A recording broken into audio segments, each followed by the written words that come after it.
Hello दोस्तों, जय श्री कृष्णा, राधे राधे। स्वागत अभिनंदन आपका चित्तौड़ एकेडमी पर। आशा और उम्मीद करता हूँ आप सभी स्वस्थ होंगे, मस्त होंगे और अपने फोर्थ ग्रेड यानी चतुर्थ श्रेणी परीक्षा की तैयारी जबरदस्त तरीके से कर रहे होंगे।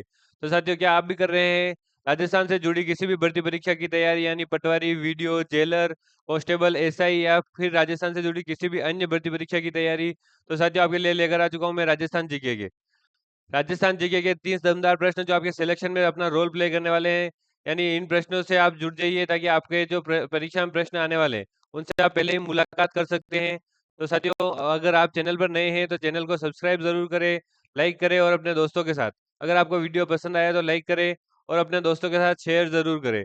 तो साथियों, अगर आप आज का पेपर है आपके जो 30 प्रश्न रहने वाले हैं, आज के पेपर में जो आपके 30 प्रश्न रहने वाले हैं, सभी इंपॉर्टेंट प्रश्न रहने वाले हैं। तो साथियों, अपने दोस्तों के साथ इस चैनल को और इस वीडियो को आप शेयर कर लीजिएगा।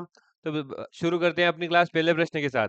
पहला प्रश्न है, राज्य निर्वाचन आयुक्त का कार्यकाल कितना होता है? ऑप्शन एक दे रखा है आपके सामने, 5 वर्ष या 65 वर्ष की आयु जो भी पहले हो, 6 वर्ष और 70 वर्ष की आयु जो भी पहले हो, और कार्यग्रहण की तिथि से 6 वर्ष और कार्यग्रहण की तिथि से 5 वर्ष। तो यहाँ पर राइट आंसर आपको बता देता हूँ, ए वाला, यानी 5 वर्ष और 65 वर्ष जो भी आयु आपके पहले हो रही है वो इसका कार्यकाल रहने वाला है। अगर यहाँ पर मैं आपको समझा देता हूँ कि ये 5 65 का क्या काम है।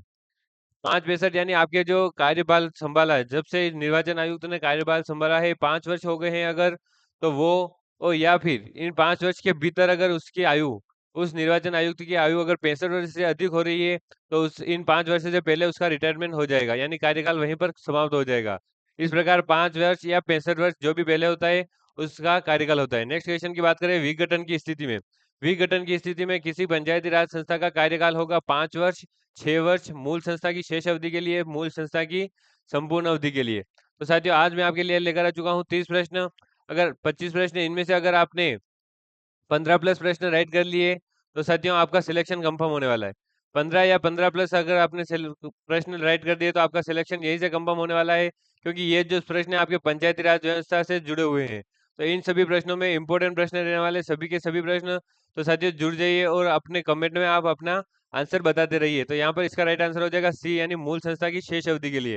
नेक्स्ट क्वेश्चन की बात करें, पंचायती राज संस्थाओं के निर्वाचित जनप्रतिनिधियों, अधिकारियों और कर्मचारियों को प्रशिक्षण दिया जाता है।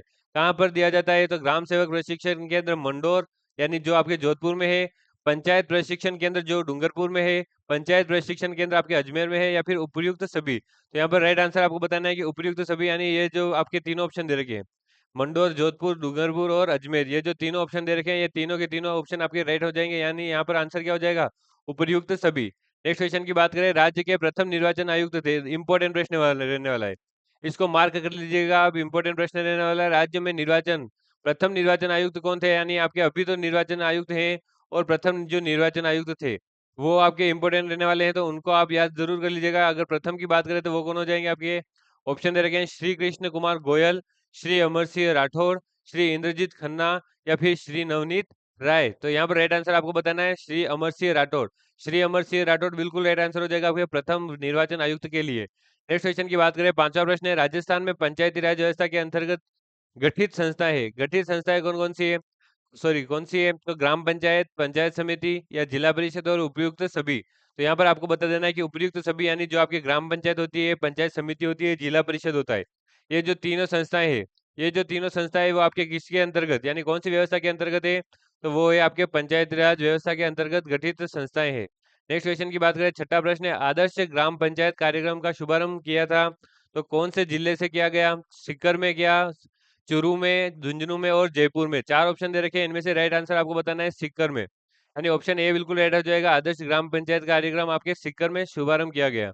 नेक्स्ट क्वेश्चन की बात करें, राज्य में मध्य स्तर की पंचायत, पंचायत समिति में नियुक्त सर्वोच्च प्रशासनिक अधिकारी है, तो आयुक्त है, सचिव है, प्रधान है, या फिर खंड विकास अधिकारी, यानी बीडीओ, ब्लॉक डेवलपमेंट ऑफिसर।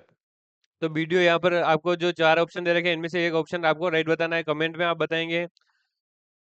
और इसका राइट आंसर हो जाएगा आपके डी, यानी बीडीओ ही, ये वाला बिल्कुल राइट आंसर हो गया। नेक्स्ट क्वेश्चन की बात करें, पंचायती राज संस्थाओं, पंचायती राज संस्थाओं की आय के स्रोतों में से कौन सा स्रोत नहीं है? तो कृषि आय पर जो कर लगाते हैं वो नहीं है, सरकार से प्राप्त अनुदान और करों में जो हिस्सा होता है वो नहीं होता है, या फिर मेलों, सवारियों, मकानों और कृषि भूमि पर कर, या फिर जुर्माने से प्राप्त आय। तो यहाँ पर राइट आंसर बताना है जो आपके कृषि यानी आपके जो खेती से जो आय पर कर लगाया जाता है, टैक्स लगाया जाता है, वो पंचायती राज संस्थाओं के अंतर्गत नहीं आता है। नेक्स्ट क्वेश्चन की बात करें, नवा प्रश्न है, राजस्थान पंचायत राज अधिनियम 1994 में जो बना है के अनुसार पंचायत समिति का गठन किया जाता है। प्रत्येक विकास खंड पर में एक और प्रत्येक तहसील में एक या फिर प्रत्येक उपखंड में एक या फिर 100 ग्राम पंचायतों पर एक। तो यहाँ पर आपको राइट आंसर बताना है ए, यानी प्रत्येक विकास खंड में एक आपके पंचायत समिति का गठन किया जाएगा।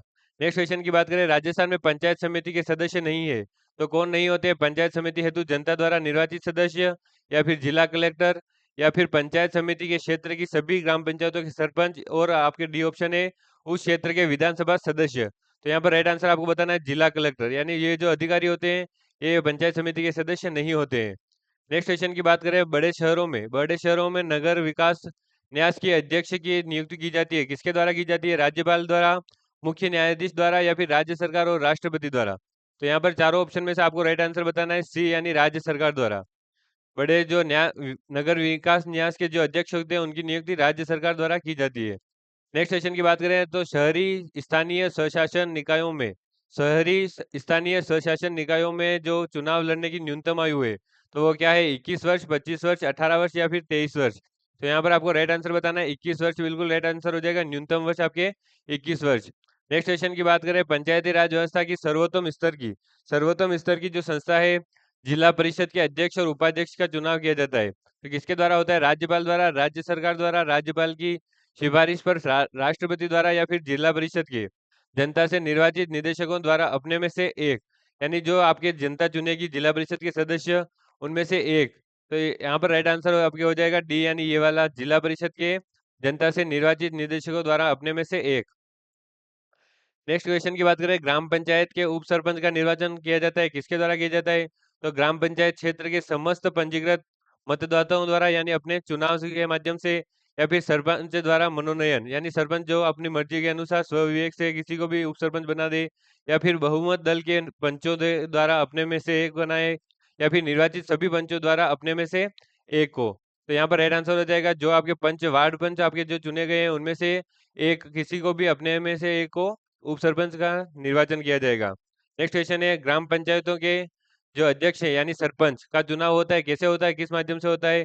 तो ग्राम सभा द्वारा निर्वाचित पंचों के द्वारा अपने में से एक, या ग्राम पंचायत क्षेत्र के पंजीकृत मतदाताओं द्वारा प्रत्यक्ष निर्वाचन द्वारा, या फिर आपके गांव के सभी सभी नागरिकों द्वारा प्रत्यक्ष रूप से और उपयुक्त में से कोई नहीं। तो यहाँ पर राइट आंसर हो जाएगा आपके ग्राम पंचायत क्षेत्र के पंजीकृत मतदाताओं द्वारा प्रत्यक्ष निर्वाचन द्वारा। तो ये बिल्कुल राइट आंसर हो गया। इस प्रकार आज की क्लास यहीं पर पूरी होती है। मिलते हैं नेक्स्ट क्लास में, तब तक के लिए जय हिंद, जय भारत।